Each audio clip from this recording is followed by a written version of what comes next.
অনেক স্টুডেন্টেরই পরীক্ষায় ফেল চলে আসে শুধুমাত্র ওএমআর শিট পূরণে ভুল করার কারণে। তো আজকে আমরা দেখাবো কোন কোন ভুলের কারণে তোমাদের ওএমআর শিট বাতিল হয়ে যেতে পারে এবং কিভাবে তোমরা ওএমআর শিট পূরণ করলে তোমাদের খাতাটা বাতিল হবে না। তো চলো আমরা দেরি না করে শুরু করি। এটা হচ্ছে তোমাদের সিকিউ এর ওএমআর শিট এবং এটা হচ্ছে এমসিকিউ এর ওএমআর শিট। তো প্রথমেই আমরা তোমাদের সিকিউ এর ওএমআর শিট পূরণ করে দেখাবো। দেখো, এখানে মাধ্যমিক উচ্চ মাধ্যমিক শিক্ষা বোর্ড ঢাকা লেখা আছে। তুমি যে শিক্ষা বোর্ডের অধীনে সেই শিক্ষা বোর্ডের নাম লেখা থাকবে এবং এখানে দেখো এসএসসি এইচএসসি লেখা আছে। তোমরা অবশ্যই এখানে একটা সাইন দিবা, জাস্ট, আর কিছুই না। এরপরে দেখো এখানে এসএসসি এইচএসসি লেখা আছে। আমরা এখান থেকে এসএসসি এটাকে বৃত্তভরাট করব। এরপরে এখানে রোল নম্বর, রেজিস্ট্রেশন নাম্বার এবং বিষয় কোড লিখতে হবে। তো আমরা প্রথমে রোল নম্বরটা লিখে নিই। আমরা আমাদের রোল নম্বরটা লিখে নিলাম। তো রোল নম্বরটা লেখার পরে তোমরা প্রথমেই আমি বলবো, দেখো এখানে 1 আছে, এখান থেকে 1-এ একটা এরকম ছোট্ট করে একটা দাগ দিয়ে যাবা। এরপরে 0 আছে, 0-তে ছোট্ট করে দাগ দিয়ে যাবা। এভাবে তোমরা 3, 7, 2, 1 শুধু একটা দাগ দিয়ে যাবা। এরপরে আবার তোমরা 1 দেখে এখান থেকে 1-এ একটা বৃত্ত ভরাট করবা। দেখো এভাবে 1, এখানে 0 আছে।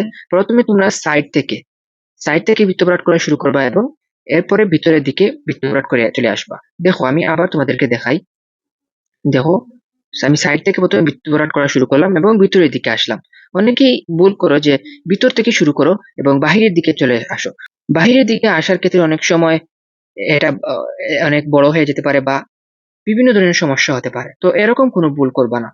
অবশ্যই আমরা বলবো বাহির থেকে ভিতরের দিকে বৃত্ত ভরাট করে আসবা। দেখো আমি আবার দেখাই, এভাবে। এরপরে তোমরা রেজিস্ট্রেশন নাম্বার লিখে নিবা। রেজিস্ট্রেশন নাম্বার আমরা এখানে লিখে নেই। দেখো এভাবে তোমরা তোমাদের অ্যাডমিট কার্ড দেখে রেজিস্ট্রেশন নাম্বার লিখে নিবা এবং এখান থেকে তোমরা আবার আগের প্রসেসে প্রথমে 2 আছে, এখান থেকে 2-তে ছোট্ট একটা বৃত্তভরাট করবা। 0, 1 এভাবে ছোট্ট করে একটা দাগ দিয়ে যাবা। এভাবে করলে কি হবে, তোমাদের ভুল হওয়ার সম্ভাবনা একদমই থাকবে না। কারণ একটা জিনিস যদি তোমরা 3 বার দেখে শুনে করো তাহলে এটাতে ভুল হওয়ার কোনো চান্সই নাই। এভাবে তোমরা ছোট করে দাগ দেওয়ার পরে আবার আগের প্রসেসে বৃত্ত ভরাট করা শুরু করবা। বাহির থেকে শুরু করবা ভিতরের দিকে। তো বৃত্ত ভরাটের ক্ষেত্রে অনেকেই অনেক সময় ভুল করো, যেমন অনেকেই এমন ভাবে বৃত্ত ভরাট করে যে পুরোটা বৃত্ত ফিল আপই হয় না। দেখো এখানে তোমাদের ওএমআর শিট পূরণের ক্ষেত্রে কয়েকটি নিয়মাবলী দেওয়া আছে, এটা তোমরা দেখতে পাচ্ছ কিনা। বৃত্তাকার ঘরগুলো এমন ভাবে ভরাট করতে হবে যাতে এগুলোর ভেতরের লেখাটি দেখা না যায়। অর্থাৎ এখানে যে ক খ আছে এগুলোর যেন দেখা না যায় এমন ভাবে ভরাট করতে হবে। দেখো এটা কিন্তু ভুল পদ্ধতি। দেখো সাইডের লেখাটা কিছুটা দেখা যাচ্ছে, এভাবে করা যাবে না। অনেকেই আছে বৃত্ত ভরাটের মধ্যে এরকম দেখো সাইন দিয়ে দেয়, এটাও কিন্তু ভুল প্রসেস।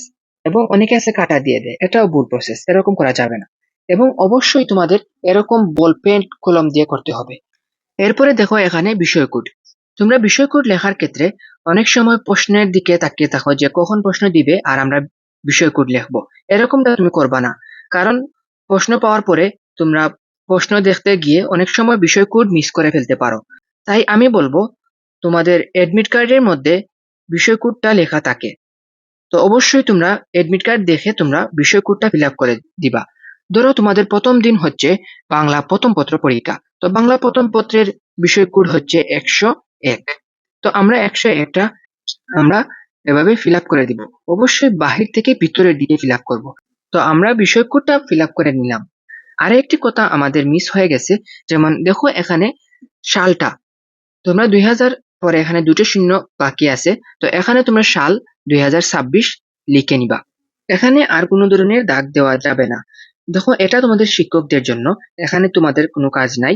শুধুমাত্র তোমরা এই ঘরের মধ্যে বিষয় কোড, শেষ কোড, রোল নম্বর এগুলো তোমরা ফিল আপ করবা এবং এর বাহিরে কোনো ধরনের এরকম যে বক্স আছে এগুলোতে তোমরা কখনো দাগ দিবে না। কারণ কিউআর কোডের মতো এগুলো স্ক্যান করা হয় এবং তোমাদের খাতা চিহ্নিত করা হয়। দেখো এই কোড আর এই কোড একেবারেই সেম। এগুলো হচ্ছে তোমার খাতার কোড, এগুলো দিয়ে তোমার খাতা চিহ্নিত করা হয়। তাই এগুলোতে তোমরা কোনো ধরনের বৃত্ত ভরার দাগ কিছুই করবা না, করলে তোমাদের খাতা বাতিল হয়ে যাবে। এবং এটা হচ্ছে অতিরিক্ত উত্তরপত্রের সংখ্যা। তোমরা যদি অতিরিক্ত উত্তরপত্র আনো তাহলে তোমরা এখানে লিখবা। কেউ 2টা 3টা বা 4টা যদি তোমরা অতিরিক্ত উত্তরপত্র আনো তাহলে এখানে তোমরা 0 দিবা এবং এখান থেকে তোমরা 4 দিয়ে দিবা। দিয়ে এখান থেকে প্রথমে 0টা ফিল আপ করবা, এরপরে এখান থেকে 4 ফিল আপ করে দিবা। তার মানে বোঝা যাবে যে তুমি 4টা উত্তরপত্র নিয়ে এসো। এরপরে দেখো এখানে আরো একটি সংখ্যা আছে, এটা হচ্ছে তোমার খাতার সিরিয়াল সংখ্যা। এই খাতার সিরিয়াল নাম্বারটা তোমার প্রেজেন্ট শিটে এই খাতার নাম্বারটা তোমরা লিখতে হবে। অবশ্যই তোমরা খেয়াল করে এই খাতার নাম্বারটা লিখে নিবা এবং তোমার স্বাক্ষর দিয়ে দিবা।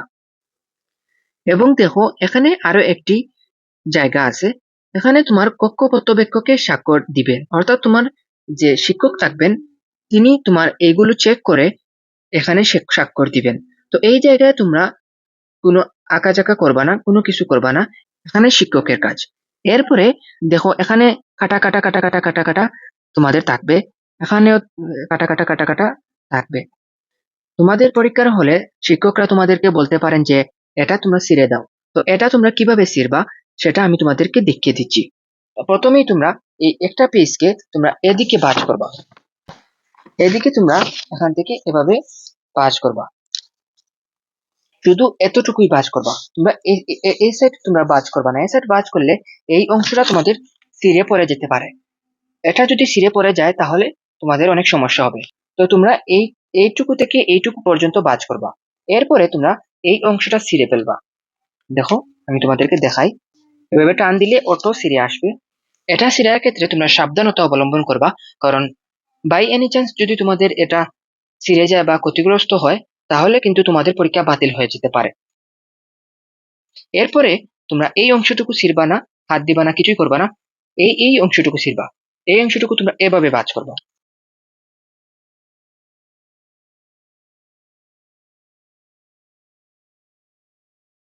এই অংশটুকু তোমরা এভাবে ছিঁড়ে ফেলবা।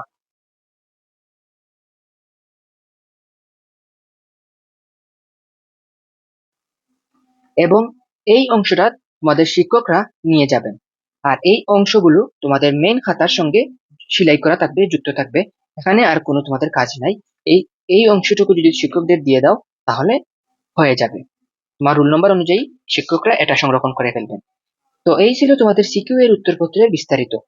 ভিডিওটি কেমন লাগলো অবশ্যই কমেন্ট করে জানাও, এবং এর পরবর্তীতে আমরা তোমাদের এমসিকিউ এর ওএমআর শিট কিভাবে পূরণ করতে হয় সেটা নিয়ে আলোচনা করব, এবং কি কি ভুল করলে তোমাদের ওএমআর শিটটা বাতিল হয়ে যেতে পারে তার সম্বন্ধেও ভালো একটা ধারণা দেওয়ার চেষ্টা করব। তো পরবর্তী ভিডিওটি দেখার অনুরোধ রইল। সবাই ভালো থাকো, সুস্থ থাকো। আল্লাহ হাফিজ সবাইকে।